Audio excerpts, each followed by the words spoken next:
welcome back. So today's video is going to start my new series here on my channel, and it's just going to be talking about, anatomy of your face, right? I want to talk about, different things that you can do as far as your makeup application to get it to look the way you want to. So the first installation in this series is going to be all about the base, your face. It's so important to know your skin type initially when you are getting ready to do your makeup or getting your makeup done for the first time. A lot of times the makeup artist, if you have a good one, which I mean, like if you book me, you'll definitely have a good one, but they'll ask you a series of questions. One of them might be, do you have any skin sensitivities? Like, is your skin easily irritated or flushed? Do you have any allergies? And that's important for a makeup artist to know, because they might have a product that might have something in it that you may be allergic to, right? So do you have any allergies, any skin sensitivities? Is there any area of concern that you have that you want me to address, as far as like, oh, I do have some hyperpigmentation, can you cover that? Or I really like my eyes, can you make them the focal point? So whether that's something that you want to enhance or something that you want to kind of blur the lines of, those are going to be some questions to get you started, but we're going to talk about the base. It's important to know if your skin is oily, if it's dry, if it's, if it's combination, or if it's just normal, because these are going to help you prep your skin, or help the makeup artist prep your skin when you're getting ready to do your base. One thing, because I know I have oily skin, and well, I would say more so like combo skin, right? It's not really oily all over. It's just kind of like in my T-zone, and then the rest is pretty normal. Every now and then I'll get like dry spots, but it's not on a consistent basis, right? So I found a product that I really enjoy. If you've been watching my channel, I talk about it all the time, but it is the Milk Makeup Hydro Grip. I like using this primer for so many reasons. I like using it for myself. I like using it on my clients, because it's a hydrating formula, and it gives you a sticky base, so it allows your product to stick to the skin, to have longevity, and to hold on. We'll talk about skin prep, so that's meaning make sure your face is clean when you start off, making sure that you are using clean utensils, and making sure that you're using the products that coincide with your skin. So I've already moisturized, hydrated my skin, because that is going to make the difference in how my foundation, how my base lays, right? Another thing is, it depends on what type of look you're going for. So if I want something more full coverage, I'm going to apply my base differently than if I want something more on the light side. Oh, I am an advocate of the NARS Soft Matte Foundation. So NARS, if you are watching, go ahead and send your girl over some. I really love this product. So it does so many things, and it does so well. If you have hyperpigmentation, like I have hyperpigmentation around my mouth, which most black women do, and then I have some hyperpigmentation around here, and I look for a foundation that kind of does most of the heavy lifting, okay? So I'm looking for a product that is going to give me the coverage, but it's going to look skin-like still. You've seen me do this, and I stand by both methods. So, and because I'm the only one that's using this foundation, I do that. But I will either put the product on my face like this, and then blend it out, or sometimes you'll see me just kind of like dab it in certain areas and blend it out. One thing I like to do is I like to use my setting spray to spray my face. This is going to help with your base, because it's going to use the power of the setting spray and the power of your foundation to work together, and it's going to marry the two and allow them to work at their most optimal level, meaning that I'm going to get the staying power of my setting spray in addition to the coverage of my foundation. So I'm going to go ahead and spray my face down. You can be generous with that. You don't have to be afraid that like, oh, it's gonna mess it up. You know, you can be generous. So you can do a couple of things. Like I can take my foundation and I can just swipe it, and you see that is giving me a really full coverage, right? Or on this side, I can just tap it, and I do a combination of both, okay?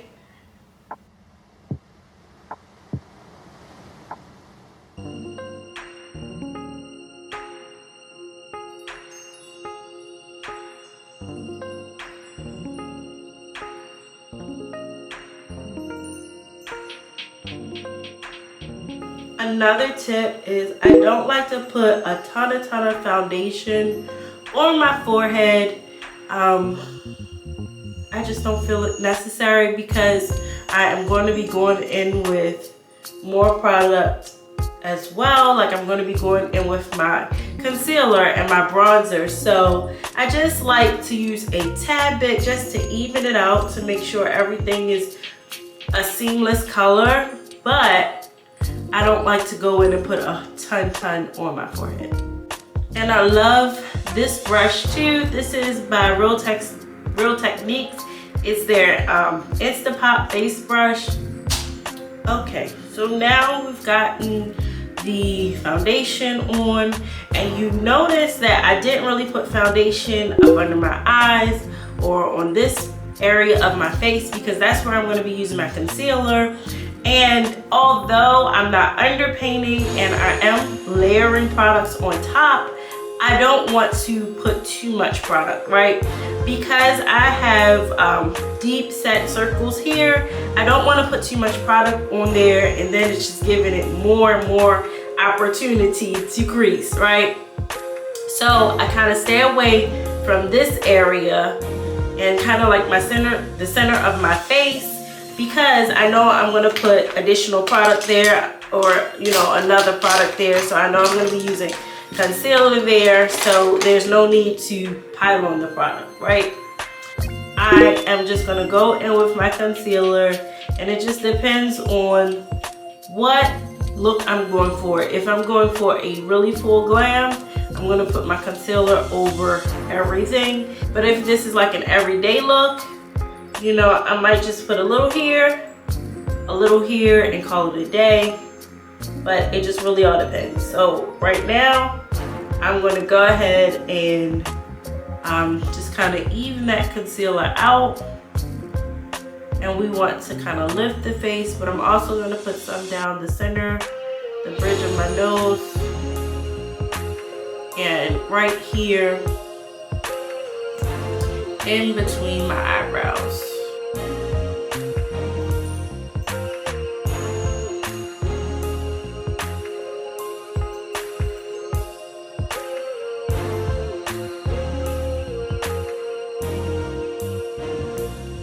Some down on my chin, and then I like to let it sit for a while, but I'm going to spray while I let that sit. So I'm going to let that spray, I'm going to let it dry down, and then I'm going to blend it out. But in the meantime, while that's drying out, sometimes I'll use a cream contour, and sometimes I'll just go straight in with the darkest color of my bronzer. And I've been liking doing this more recently, but just going in with the darkest color of my bronzer because I know it's going to get covered up with the concealer, but it's going to start that sculpting of the face.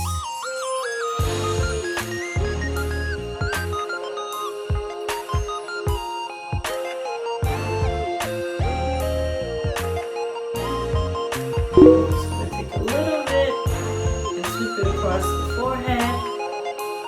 Then I'm going to start blending out that concealer.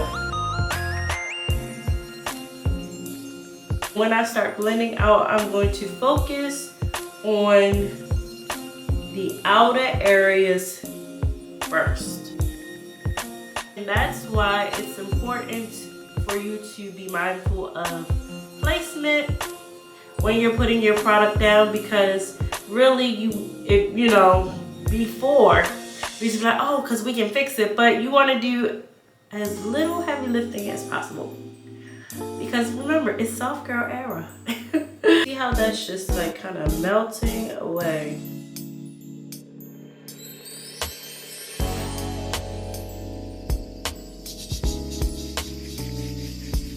And I'm just using light motions to tap.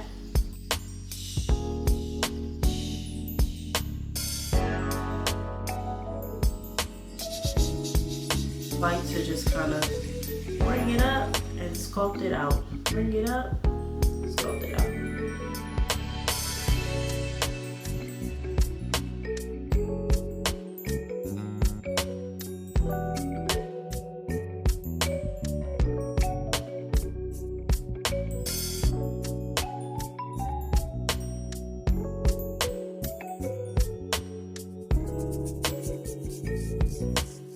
So I have a couple of things that I like to use when I am setting my under eye, and you want to make sure you have as minimal creases as possible.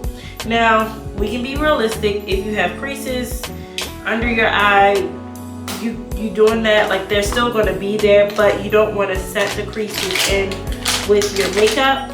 I'm using my Charlotte Tilbury airbrush flawless finish, and I also like using my translucent powder, whichever one that is at the moment.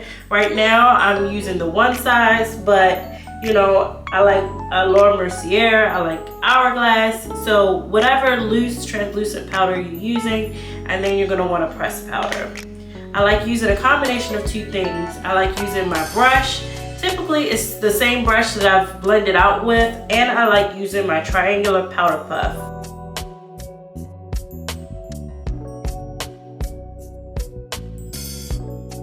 What I like to do is I like to take the translucent powder on the powder puff, and then I like to tap the excess off on the back of my hand.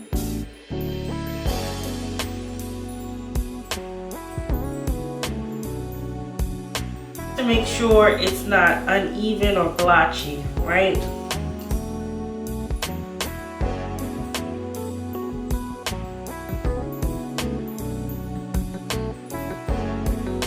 So I've already begun for nose contour, but I'm going to take this angled brush, and this is the Morphe E362, and I'm going to use this for where my eyebrows start.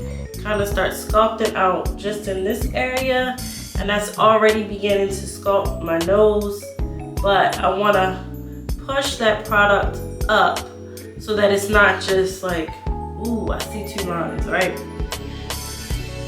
So then I'm going to sculpt down without adding a ton of product, and I had already began, mapping out how I was going to do this just with the placement of my translucent powder.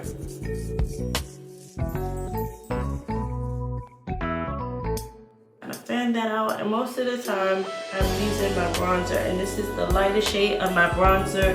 This is the Juvia's Place bronzer in the shade Dark.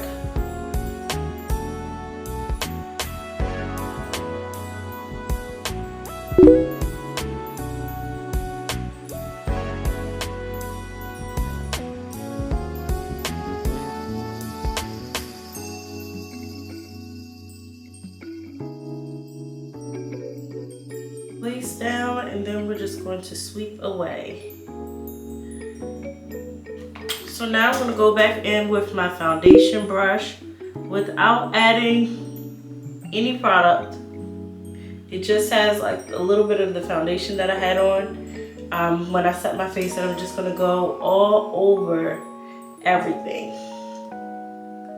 And this is going to help blend and marry everything together,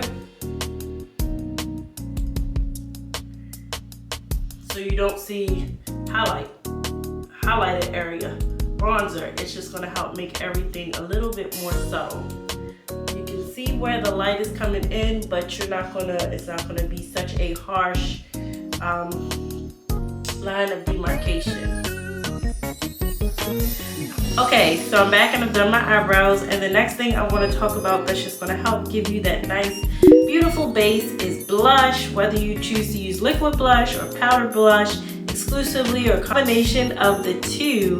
I prefer, sometimes I'll put my liquid blush on prior to powdering down, and sometimes I'll put it on after.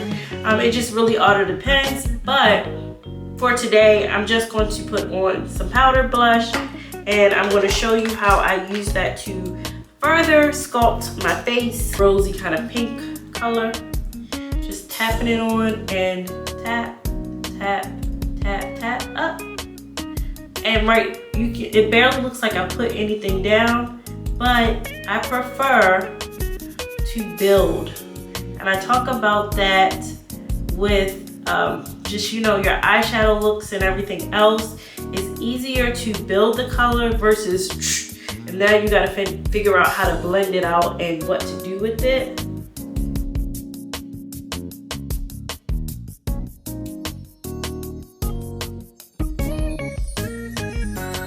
So we're not finished with sculpting. We're gonna go in, but this time with our lighter shade, right up under that blush.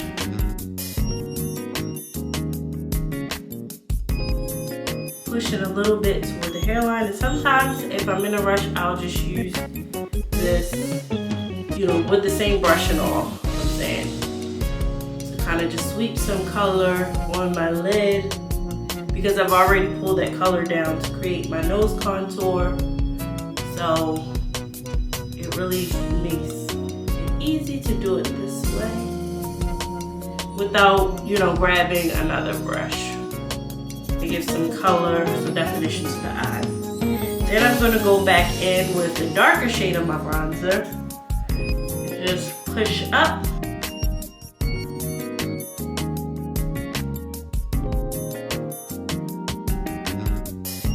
I'm going to use another translucent powder, and this one is going to be in the shade Deep, which is a little closer to my just natural complexion. I'm going to carve out, and you can do this with your regular translucent powder. I've just found that using one closest to my skin tone makes it a little easier for when it's time to blend stuff out. You know, definition I want without it being so hard to, you know, marry the colors together. I'm gonna go in again, bringing back my foundation brush, and I'm just going to sweep that color down. And we're just about finished with the look. However, I do want to go ahead and add in my final powder, and I like using the Sephora Micro Smooth powder with my foundation brush, and that is really going to set everything and bring everything together.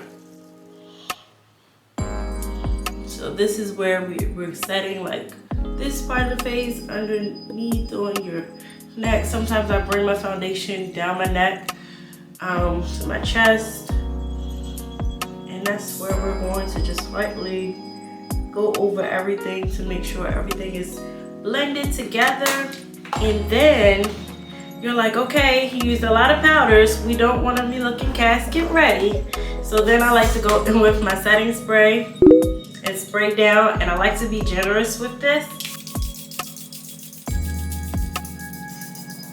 So I know you're thinking like, oh, you know, I don't want my makeup to melt off. It's not going to melt off. This step is just going to give the makeup its staying power, its setting powder. So I really like using the Charlotte Tilbury Airbrush Flawless Setting Spray to kind of melt all those products together, make it look more skin-like, right? Because we don't want it to look so powdery, so matte. We still want it to look matte, but we want it to look believably matte. So we want it to look like skin. This is like, okay, I can be done with this, but if I really need my face to sit and not move, do anything, then I'm gonna go in with my one size. So you guys, that's it. I hope you learned something. I hope this video was helpful. If you haven't already, please consider subscribing to the channel. I would love to have you as a part of the family. I upload videos here on Tuesdays and Fridays at 12 p.m. Eastern time. So I would love for you to tune back in and check those videos out. I'll leave some videos in the cards as well as the description box for you to check out and see what you may be interested in. Go ahead, hit subscribe, hit the notification bell so you can be notified. Also, go ahead and give this video a thumbs up. It really helps out the channel. It really helps grow my audience, and I'm looking to do that. I appreciate all the support, and I'll see you guys in the next video. Mwah! Bye! Also, stay tuned for our next installation of this series, The Anatomy of the Face. We're talking makeup 101 stuff, so stay tuned because the next thing we're going to be delving into is brows. We're going to be talking about how we sculpt them, what we use, things that we've learned from, mistakes that we've made. We're giving you all the tea, so go ahead and hit subscribe and stay tuned, and I'll be uploading that video on Tuesday. So thank you very much, and I'll see you guys next time.